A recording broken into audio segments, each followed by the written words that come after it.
Hello and welcome to PlayStation Paradise, but you can call me Jay. Ace Combat is a series I love that makes no sense. You fly real planes while taking out other planes, massive airships, orbital slingshots, and other nonsense. It's got one foot in realism and another in science fiction. But we're not here for the realism, we're here for JPEG Dog. She was the connection to the royal bloodline everyone was looking for. Just look at him. Notice, he doesn't move.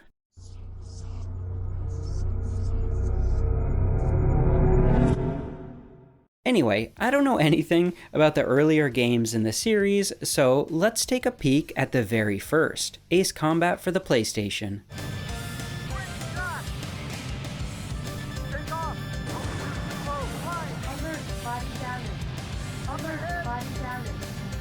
The game greets you with this rad music stinger.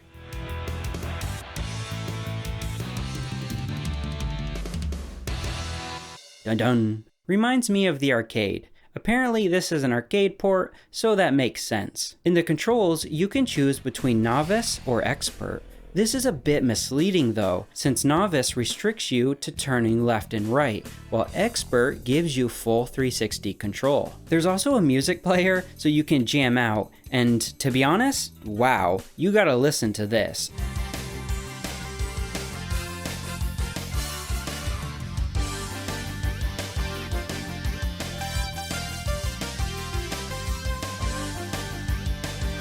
I've never played this game before, but all these tracks feel so arcadey. The entire game is full of awesome music that, I gotta be honest, I was not expecting. I love the music in the series, but this is the very first Ace Combat. My expectations, I admit, were a little low. Anyway, the game opens with a text crawl explaining a story I didn't pay attention to. It's narrated by a man whose accent I can't place. Escalating this war and causing unacceptable civilian losses, we wish to employ your services. Surgical airstrikes and the elimination of enemy air superiority will tip the scales in our favor.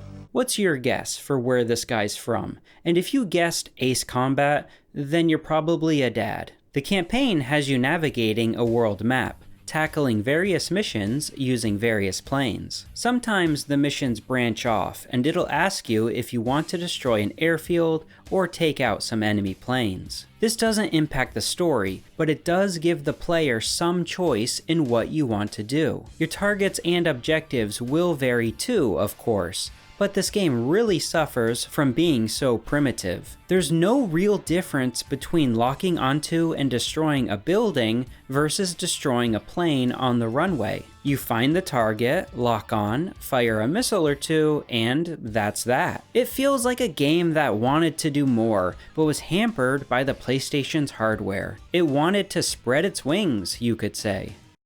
Get it? Wings? Because it's a plane? There's another dad joke for you.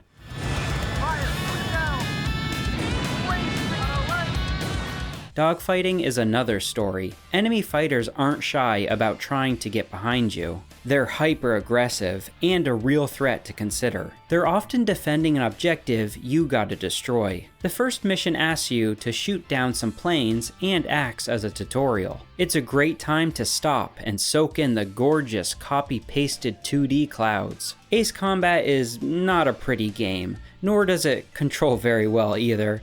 I'm being pretty negative, so let's just push on and keep an open mind. Before every mission, you'll get a narrated briefing, which, if you're a fan of the series, I think you'll find pretty familiar. What I mean to say is the style of briefing is almost identical to later games. Your mission giver narrates your objective, with some background music playing, some beep-boop computer sound effects to make it feel high-tech, and visuals mimicking a computer screen. Base's position was compromised in the last enemy push. Reports indicate imminent arrival of bombers. Scramble and ace those bogeys. Target B-52 bomber force.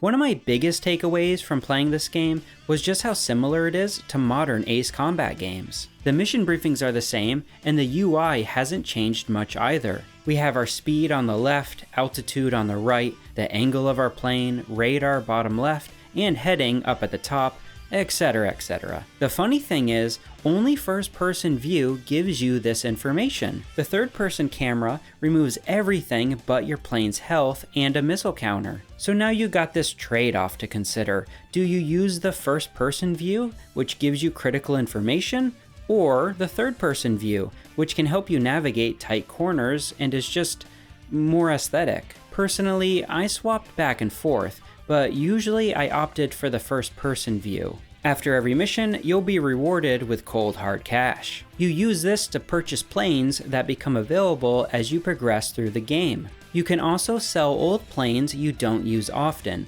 or when you need to free up some garage space. This mechanic too is used in future games, but it's expanded there. Here, it's pretty bare bones, and you can tell it's just when they're getting started and coming up with new ideas. For example, there's no buying weapons. Every plane has missiles and a machine gun, which behaves the same regardless of which plane you use. The only thing the plane changes is the speed, maneuverability, and the plane's health. I also ran out of missiles once, so it wasn't a huge issue during my playthrough, but you also can't fire your missiles carelessly. Once I ran out, it was really difficult using just the machine gun. It's almost useless. I kinda wish you could land and maybe refill your ammo, but it's also the first game in the series, so maybe I'm asking for too much.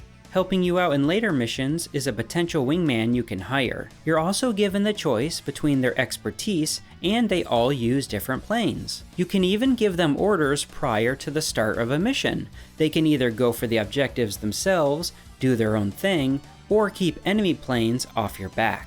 It doesn't change the game much, but it's a welcome addition, and it does give you something else to blow your cash on, as you'll have tons of it midway through the game. Speaking of, the campaign does throw a couple interesting levels at you later on. For example, in one mission, you'll fly through canyons, which is a trope that's basically repeated in every piece of flying media ever, but it's still kinda cool. You'll also occasionally need to fly around the terrain and position yourself correctly to take out bombers and ships. This is all pretty standard stuff until the last level. In true Ace Combat fashion, and kind of out of nowhere, you suddenly need to take down a massive airship. Urgent message. Enemy giant airborne fortress discovered. This may be your final task. Eliminate it before it reaches our airspace. Good luck. It's like, imagine you're playing Call of Duty World War II, which I know it's unrealistic because that game sucks, but just use your imagination for a minute. Okay, so you're playing COD World War II, and all of a sudden you're fighting robots with a laser gun. That's basically what's happening here. It's a sci-fi jump scare. The ship looks great, as does most of the game. My only real issue with it is just how low poly it is. There is so little going on, though this is largely because it was a launch title for the system. That same year saw the first Twisted Metal, Rain Man, and Jumping Flash. We had just started getting into 3D. So with that in mind, I think Air Combat, or Ace Combat, whatever you want to call it, I think it does a good job for what it had at the time. Nowadays though, it's kinda hard to go back to. Like I said, the music and sound is phenomenal and easily the best part. I mentioned the music, but I also love the sound effects, and even the comms chatter during a mission. It's a little repetitive, but it gives the game so much life and soul, and it's just fun to listen to. Enemy locked on target. Fire! Shoot it down! Jesus, miss! Blew him away!